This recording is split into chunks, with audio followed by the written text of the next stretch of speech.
And now we're going to take you live to the Qantas Group profit result, where outgoing CEO Joyce is speaking alongside the incoming CEO Vanessa Hudson. Qantas Group delivered an underlying profit before tax of just under $2.5 billion and a statutory profit after tax of over $1.7 billion. It is a world away from the $7 billion in statutory losses we racked up during COVID. And a key difference between this result and our last profit is the $1 billion in restructuring that is formally complete today.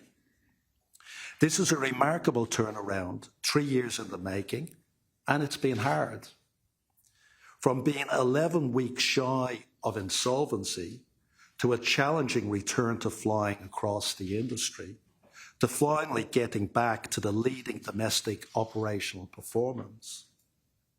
And it is an absolute credit to the resilience and hard work of our people, the patience and the understanding of our customers, and the support of our shareholders.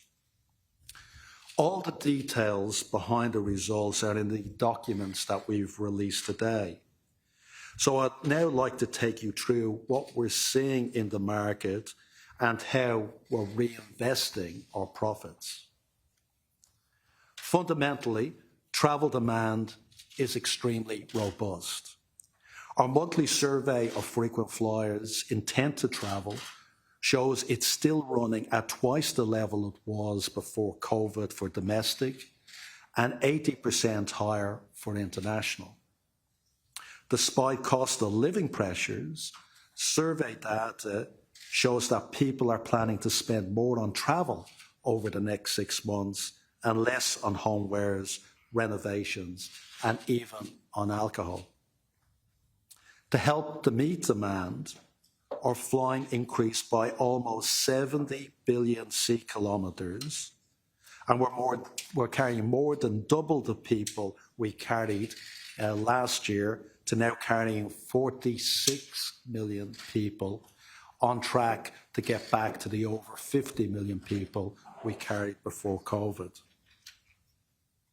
That's brought our domestic capacity back above pre-COVID levels and international to around 80% of pre-COVID levels.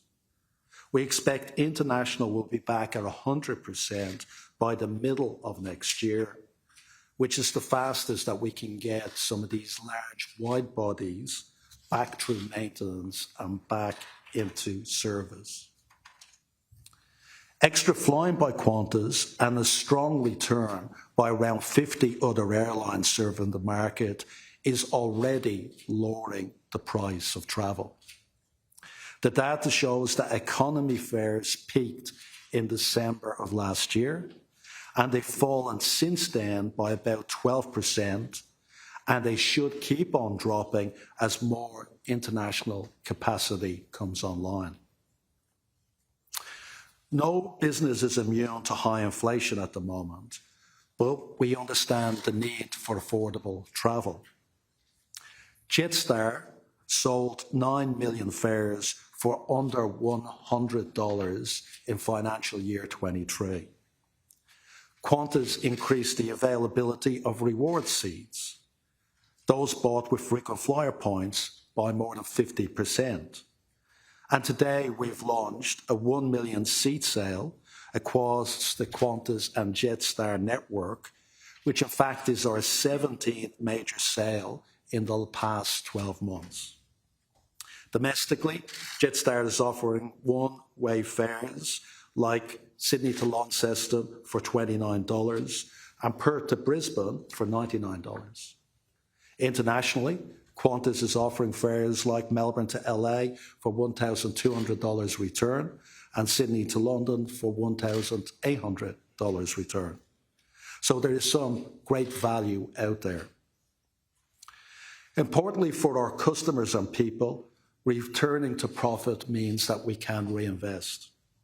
Last May, we announced plans to renew our narrow-body fleet over the next decade, as well as giving the green light to 12 aircraft for Project Sunrise, which is our non-stop flights from the East Coast of Australia to London, direct to London and to New York. We gave a lot of detail on the strategic importance of this at our Investor Day a few months ago.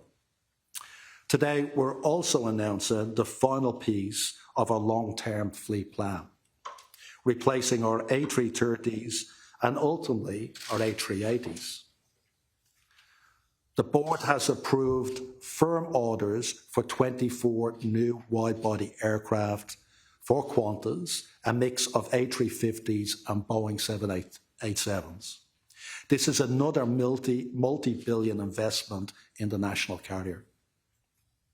The first of these new aircraft will arrive in financial year 27 to replace our A330s over several years. And our A380s still have a lot of life in them, especially given the recent cabin updates that we've done, and our customers love the 380. But as part of the pipeline we're building, I can announce that we'll be replacing these aircraft by the Airbus A350 from financial year 32 onwards.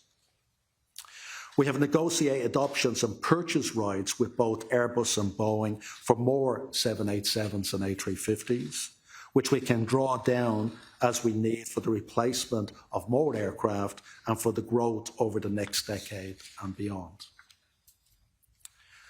New aircraft are also a key part of us cutting our emissions and reaching our sustainability targets. They burn significantly less fuel, especially when moving from a four-engine A380 to a twin-engine A350.